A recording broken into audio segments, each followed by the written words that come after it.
Isang mapagpalang umaga po sa inyo mga partners. Kami po ngayon ay papunta na ng PICC para po sa graduation ni Ate Casey. So hindi na po kami nagdala ng sasakyan kasi kahapon daw yung mga naunang nag-graduation ay wala nang maparkingan.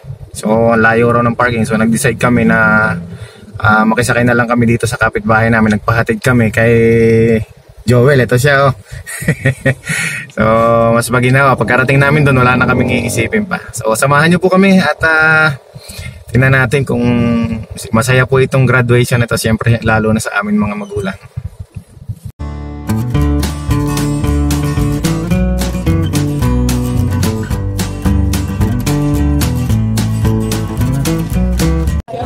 Ayan, nandito na po kami sa PICC. Marami na po nag-hintay.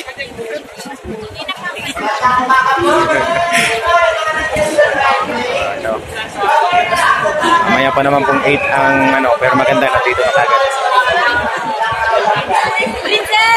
Punta na po tayo sa venue. Sa may painting right side po yung entrance. Masuya lang po graduates, guests, and parents. First come, first serve po yung pupunta natin sa venue po. Ayan, malapit na po kami makapasok.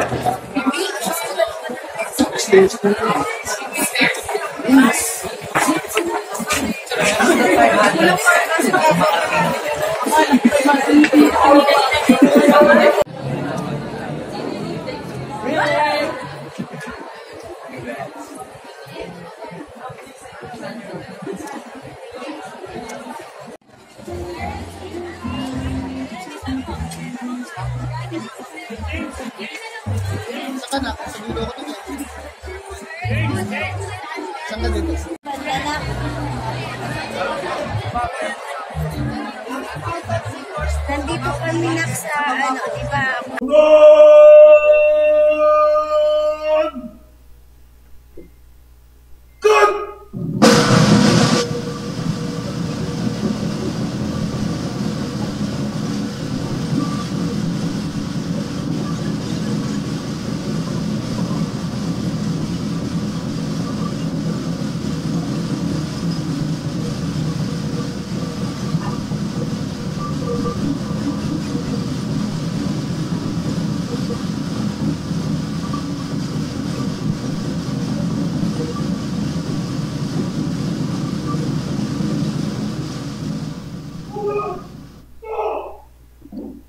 Please take your seat, everyone.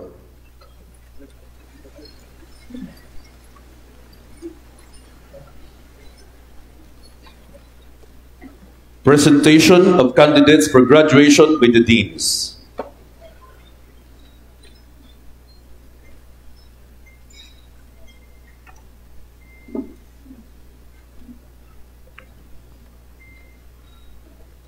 Candidates from the College of Accountancy and Finance, please rise.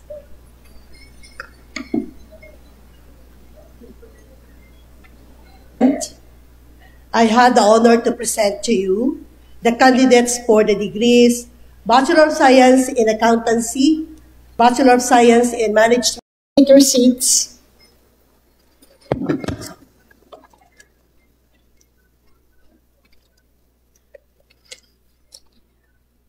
Una po sa lahat, nais ko pong magbigay pugay sa ating pong mga opisyales ng ating pong pamantasan. Kay Dr. Manuel M. Muhi, University President, sir. Thank you for that lovely, lovely introduction and also for that beautiful award that you have bestowed upon me. It's such an honor and a privilege. To Professor Alberto C. Gilio, Executive Vice President and Vice President for Finance, sir. Dr. Emmanuel C. de Guzman, Vice President for Academic Affairs. Professor Tomas O. Testor, Vice President for Student Affairs and Services. Dr. Ana Ruby P. Gapasin, Vice President for Research Extension, Planning and Development. Professor Pascualito B. Gatan, Vice President for Branches and Satellite Campuses. Mr. Adam V. Ramilo, Vice President for Administration. Members of the Board of Regents that are here today, the Honorable Ramir Cruz, the Honorable Jean-Paul Martinez, the Honorable Willem Provido, and the Associate Professor Rolando Covero Jr. to parents, teaching and non-teaching personnel, sa mga magulang at sa mga mag-aaral, isang magandang umaga po sa inyong lahat.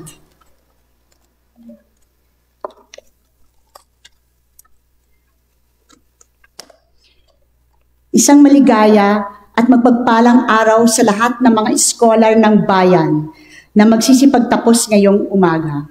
Tanggapin ninyo ang aking taus-pusong pagbati. Isang karangalan di mapapantayan ang mabigyan ng pagkakataon makasama kayo sa natatanging araw na ito. Soon, you will be receiving your diplomas and will officially be joining the ranks of the unemployed.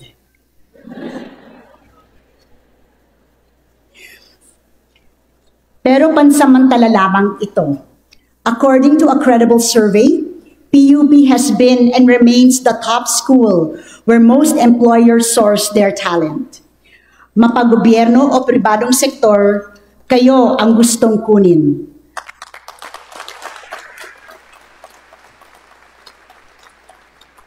According to a 2023 survey, nearly 25% of about 700 companies covering 42 industries prefer PUP graduates.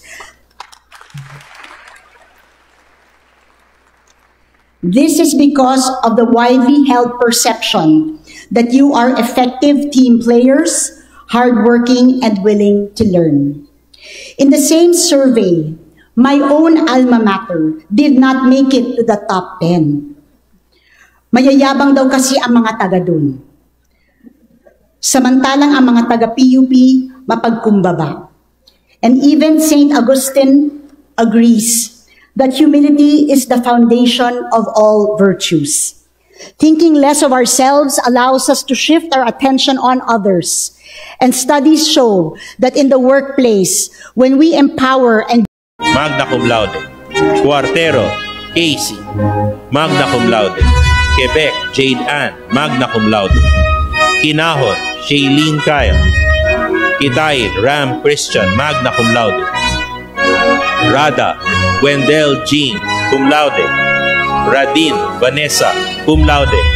Lupon ng mga rehente, vice presidents, administrative officials, deans, directors, chairpersons, faculty members, mga magulang, mga panauhin, at higit sa lahat, ang mga kapwa kong makasaysayang magsisipagtapos, mapagpalang araw sa ating lahat.